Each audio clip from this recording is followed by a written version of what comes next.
there was an economist who was driving along the road one day, and he comes across a shepherd and his flock of sheep. So he stops the car and walks up to the shepherd and says, you know what, if I can, I'll have a bet with you.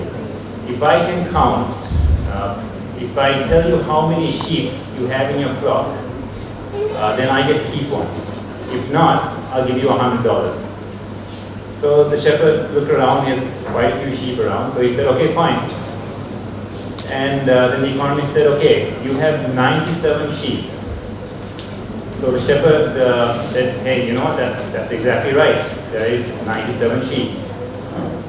So the economist picks one up and then starts walking away. And the shepherd says, no, wait, hold on a minute. Give me a chance to win him back. So the economist said, fine. Shepherd says, okay, if I can figure out what your job is or what industry you work in, then I get to take it back, double or nothing. So the shepherd says, okay, you work as an economist for a government think tank. And the economist says, that's absolutely right. How did you know that? And the shepherd says, well, I'll tell you how I figured it out, but first give me back my dog. So my job here today is to sort of explain to you what the role of a fund manager is. So I'll talk to you a little bit about what we go through on a day-to-day basis, what the typical decisions we make, and how we interact with the marketplace. I have actually presented here about 2 years ago, and I really enjoyed it. And I also mentioned last time that there's about 7 or 8 colleagues of mine who are actually from this university. And it's been a really good experience working with them. The amount of insights and the dedication they bring in is something I learn from every day. One of my colleagues is here, Sumith. He's also alumni from this university. So if there's any questions, you can ask him. He'll be happy to answer. So let me straight away get on to the presentation. So first of all, these are typically the investments that are out there in Sri Lanka. Some of them we are involved in, some of them are a bit out of our space. We are mostly in the capital markets. So mostly investments in yellow, which are fixed income investments, are things that we tend to get involved in a lot, and a lot of our clients these days are more involved in that. We also have the listed equity space. We had a couple of really good presentations from stockbroking company as well as the CSE. So the equity market is in a bit of a slump for the last 2 or 3 years, and that's also related to the fact that the economy is also in a bit of a slump, and we're expecting recovery to come in the future. But you have to follow the trends on a lot of these instruments while you're investing. Particularly, the dynamics change very frequently. For example, if you look at the T-bills, the treasury bills issued by the government of Sri Lanka, this is a very important interest rate because it sets the benchmark for everything that even you would interact with, to your lending rates, to your fixed deposit rates. Does anyone here have an idea of what the T-bill rates, the 1-year T-bill rates are like at the moment? Okay, they're about 8.8%. They were about 10.5% not so long ago, a few months ago. So that's a huge drop in interest rates.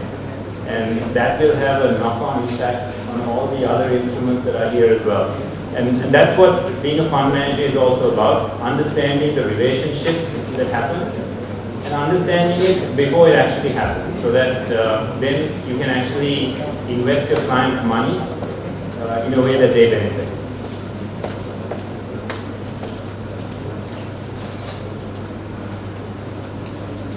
So what I'll do is I'll just take you through a little bit about how the global asset management industry also works. And typically, when we look at the asset management industry globally, we're seeing some pretty interesting changes that have happened in the last few years. A huge event that occurred was obviously financial crisis, which caused pretty much a global meltdown. And since then, that has really changed the way people look at capital markets and the way people invest. And I mean, we're still recovering from that crisis, which happened so long ago. So the first thing is that we've had severe increase in regulation, and as a result, it's become a buyer's market as well.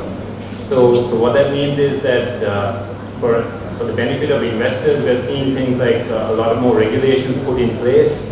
We're seeing competition really building up globally amongst the asset management industries, and naturally the pressure on fees is going down. So the way fund managers actually do business now is changing, and the traditional models of fund management are not going to survive going forward into the future. So some big changes we're seeing are changes in the landscape of digital technology, the way clients are acquired, the way clients are engaged with, and data analytics. So there's a huge change that's happening, and naturally it's not just only in the fund management industry. You're seeing it happen in a lot of other industries as well. I mean, you look around you, you look at the retail industry, a lot of brick and mortar companies are closing down, retail shops are closing down, and moving into more technology-based platforms such as Amazon are doing really well and knocking the old school shops out of business. So these are some of the changes, and naturally it'll flow through into the fund management business as well. And also outcomes also matter, and typically in developed markets we're seeing a lot of passive investing strategies sort of taking a leader role. So things like ETFs, which I'm sure you have heard, where fees go down significantly and the performance typically track an index, whereas a fund manager who is more actively involved in picking investments and trying to beat indexes, globally there's actually been a drop in fund management performances, and passive instruments seem to be more on the rise.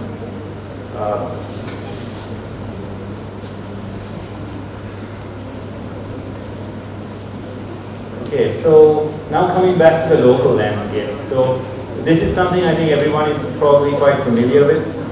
And during Q&A time, I dare anyone to ask me why the unit trust industry has dropped from 130 billion to 67 billion in 2018.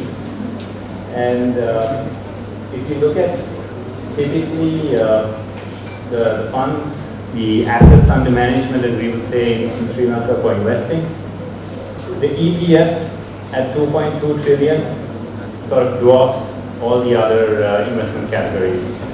And so practically everyone contributes to the ETF except for a few private companies which fall under the pension and provident funds.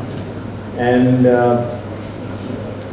if we really look at what the available strategies are in terms of fund managers from the unit trust industry, you'll find that equity growth funds are there. So equity growth funds are sort of funds that focus on the stock market. And then we have the balance funds, which are a mix of fixed income and equity funds. The yield funds focus on government securities. And then we have income funds, which are also fixed income along with money market funds. But by far, the most popular unit trust product at the moment are money market funds. And if we look at what can really push the fund management industry going forward, the development of capital markets is one major aspect. At the moment, there are a lot of regulations coming in place which will sort of build the foundation for more capital market products to come in. As I was mentioning earlier, ETFs is something that's being discussed and worked on for quite a while. So as investors get more and more options to invest, they will probably look at some of these instruments as well. So the other thing is, how many of you all have heard that the Colombo Stock Exchange is very small? Well, it is, because when we have gone on investor forums to Singapore, to London, one of the primary concerns they all say is that the market is just way too small. Their fund sizes are in billions of dollars. And I mean, that is way too much money to put into some of the probably larger companies in Sri Lanka, which are considered very small there. So they don't want to invest because then they'll influence the prices a great deal and they don't have the depth to be able to come in and out. So that's something also that as the capital markets develop, the size will come. So we need more companies listed, more company listings, and we need companies sort of expanding faster as well and growing and creating more liquidity. And some other interesting facts also is, as you touched upon earlier also, that EPF being the largest investor in the market, largest local investor in the market. What the EPF, as you know, does is it basically invests for our retirement. So you might be, say, 22 years old and you must be contributing to the EPF. And what the EPF should do is start to look at longer term instruments. Really push out into riskier instruments, especially when you have such a long time to work before you retire. But typically what the EPF does is about 97% of its investments are in government security or fixed income investments, whereas only 3% is in the share market. So we hope in time to come that EPF will also participate a bit further in the share market, and we'll see some growth coming there. So why do we need a fund manager? What benefit would you get from keeping your money with a fund manager? So the first obvious question and answer is the economies of scale. As an individual investor, you might have, say, if you want to place a fixed deposit, say about 100,000 rupees. You go to commercial bank or HNB and say, I have 100,000 rupees. What is your fixed deposit rate now? They'll say 10%. And if you say, I want more, they'll say, that's okay, take your money and go to another bank. But if you place your money with a fund manager, and that fund manager has a, say, a unit trust portfolio, you could put that 100,000 in along with another 100 odd investors, and you all could pool together something like, say, 50 million or 100 million rupees worth. And the fund manager will then go back to that bank and bargain for you, and will try to get you a much higher rate than 10%. And I'm pretty sure that bank will give you a higher rate than that. And that's how you benefit. So the fund manager brings in that collective bargaining so that you can benefit. And the fund manager also has to have good systems in place, good processes and systems. So this is very important because you have a very professional investment methodology. I think the stockbroking company Dasas also took you through their investment process. But just like that, fund managers have a very diligent investment process and a very deep research and analysis, which is covered. And we have a research team of about 6 analysts whose job is just purely to pour into companies' financial balance sheets and understand the company and speak to companies' management. And fund managers go along as well, and then we all get into a room and debate and thrash it out. And we really decide on which companies we feel are going to do well, which is a very disciplined process which is there in the fund management companies. And then we also look at customizing the investments to your needs as well. Each person is unique. Each person has something they want to, an objective they want to reach. So the fund managers are there to sit down and set your objectives and help you achieve them.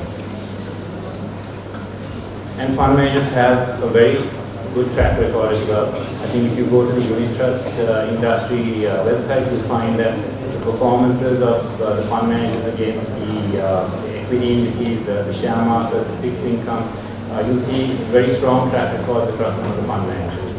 So you can actually go with a proven fund manager, and that's what that will also help you achieve your objective.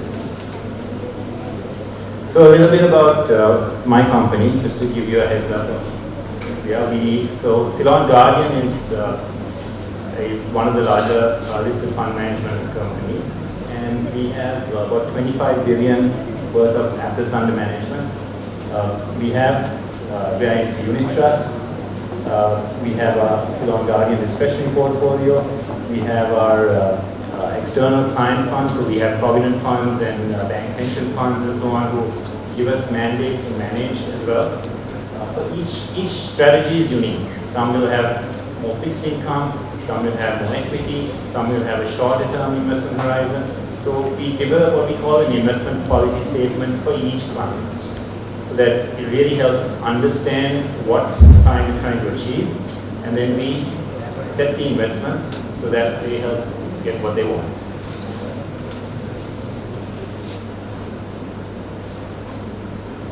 So this is an equity investment methodology that we use. We also have a fixed income one, but I won't take you through that in the sense of time. So what we have is we have a very strong investment philosophy. Is that we want to create diversified portfolios, and we want to select good businesses with attractive valuations, and create a portfolio of such so that we can help achieve our investment goals. So our investment strategy is what we call a bottom-up stock research. So we don't necessarily go into which sectors are doing well. We pick the companies, and then we do a deep research into those companies to understand what they're about.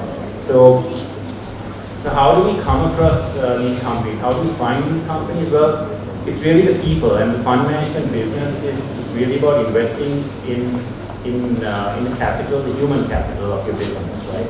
Unlike a manufacturing company, you'll find a fund management company, what really comprises is the intellectual capital that's there.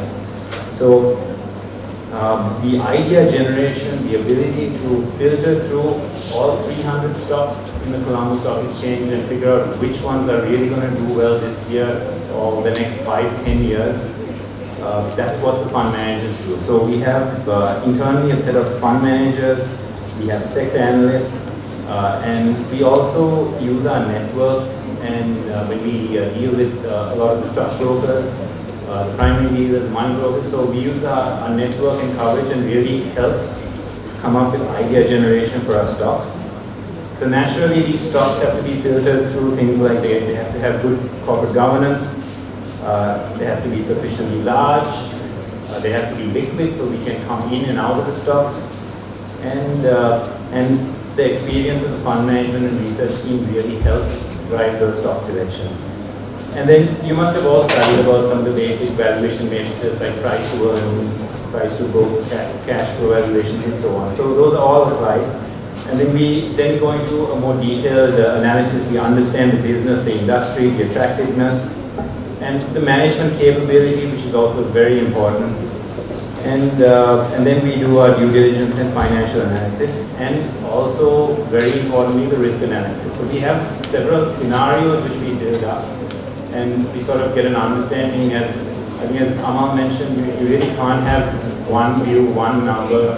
The environment is so dynamic and things change so much that you can't really be taken by surprise when you're managing other people's money.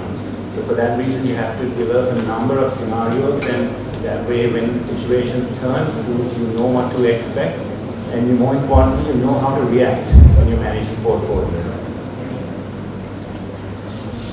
So then we go into set the valuations and then the portfolio construction.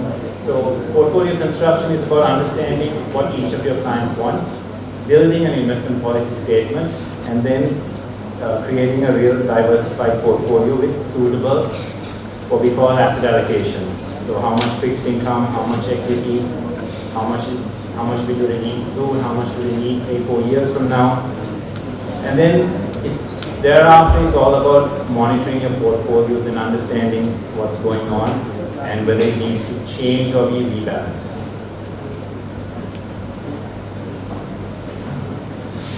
So this is a little bit about how we manage, what the modality is in terms of how we manage the client portfolios. So obviously first thing you do is we check the client's requirement, and the client will probably have a custodian bank account that's the client's assets are under the name of obviously their name, and the custodian account helps us gain access to managing the client's money. And what the client will do is we will draw up with the client an investment agreement, which, as I mentioned earlier, has an investment policy statement. And then we have a limited power of attorney. So a limited power of attorney will give us that ability to transact on behalf of the client as long as we keep to the terms of the overall agreement. And then it's about actively managing the portfolio and meeting the client regularly and having management reviews with the client, explaining what exactly our strategies are, what our expectations are of the economy, of the markets, and how we will react accordingly. So these are a few interesting slides for those of you who are interested in investing in the share market. The black line pretty much shows you the economic, this is a study we did a little while back of how economic growth rates have been in the past. And then we have the market earnings, which is the yellow line. So the market earnings is basically tells us how the companies are growing, how well they're doing in any particular year.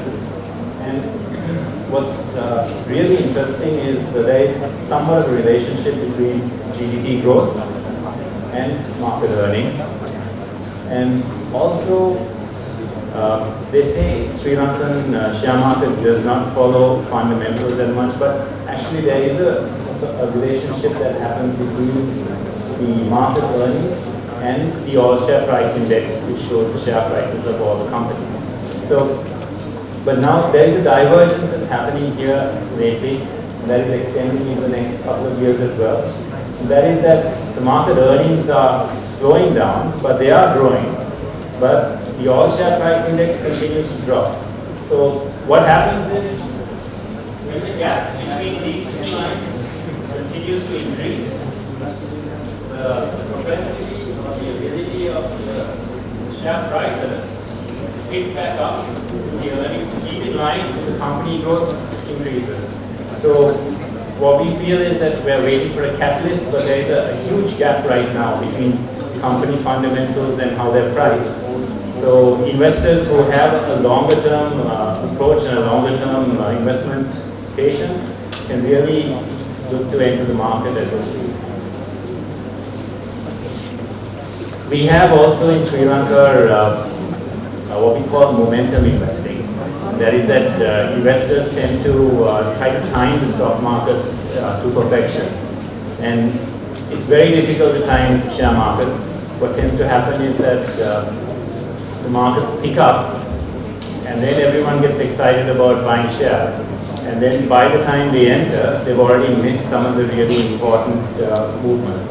So this shows some of the years where how the market performances have been. And as you can see, the yellow lines show the best monthly returns. So you can see that if you miss that 1 month's return, which really makes up a big chunk of the performance, you've already lost out on a very good return on the market. So that's why we tell our investors, don't try to time the market and go in and out. Take a long-term horizon, pick your good companies, and then be patient.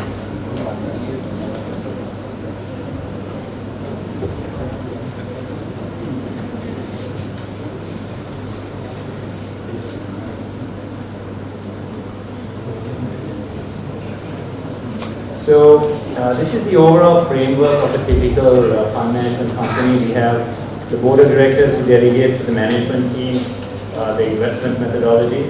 Then we also have the investment committees who who sort of oversees the fund management team. And we have our audit committees and a risk and compliance team that goes along with that. So these are building blocks that really need to be there for a good company with good practices. So you're probably wondering what it's like to be a fund manager. Obviously, at this, you're going to be coming out of university very soon. You're looking for careers that interest you. You're trying to figure out what your path should be. So let me just give you a little bit of an insight into the day in the life of a fund manager. So number one key important thing is you have to be up to date. You have to know exactly what's happening. And this has to come from within. So you have to be very passionate about understanding the economy. You have to do a lot of reading. You have to invest a lot of time in reading and understanding how things work. And you have to study your companies. You have to know your companies. You have to read your annual reports. And constantly engage and discuss and talk to people like just us and try to understand what exactly their views are on stocks and economy as well. And you have to maintain a network of information. So you have to just go beyond your desk. So this is what changes you from a typical sort of accounting job, and this is what really attracted me to the industry, is that you have to get out there and you have to really try to talk to people and understand and know what's happening around you. And that never stops. You have to just keep at it. Then it goes beyond just your country. It goes into global economics. You have to know what's happening with the US Central Bank, the Fed. Donald Trump, there was a really nice cartoon that Amal had on the tweet versus the nuclear button. So I actually follow Donald Trump's tweets on Twitter. And then you have to be on top of political developments, and in this country that can be quite exhausting. And tracking commodities, technology, all very important parts. So it's quite tiring, but if you're passionate about it and you really enjoy it, it can be very fulfilling as well. And you have to excuse as a bit of a repeat here, but if you are interested in becoming a fund manager, there are a few things that make this job very special. As I mentioned already, we are at the epicenter of events, and the moment things happen, we have to react and we have to know what's going on. We interact with a lot of interesting people. Just last week we were meeting the CEOs of Hamas, of John Hughes, and a lot of listed companies to try to understand what they're doing, what their strategies are. And policymakers as well. And more importantly, this is one of those very few industries where you get to express your opinion and you get to act on it as well. So this is the typical sort of career ladder for someone interested in the fund management industry, especially from a research perspective. They will start off as a research analyst, move on to be a research manager, senior research analyst, and then they'll step into becoming assistant fund managers, and then as they gain more experience, they will become fund managers and then become senior fund managers. And thereafter, the ladder extends out to chief investment officers, CEOs. We've had a lot of successful people from the fund management industry who want to do greater and bigger things outside of the industry as well. So that about brings my presentation to an end, and I think I'm the last presentation. So thank you very much. Thank you very much for bearing with me.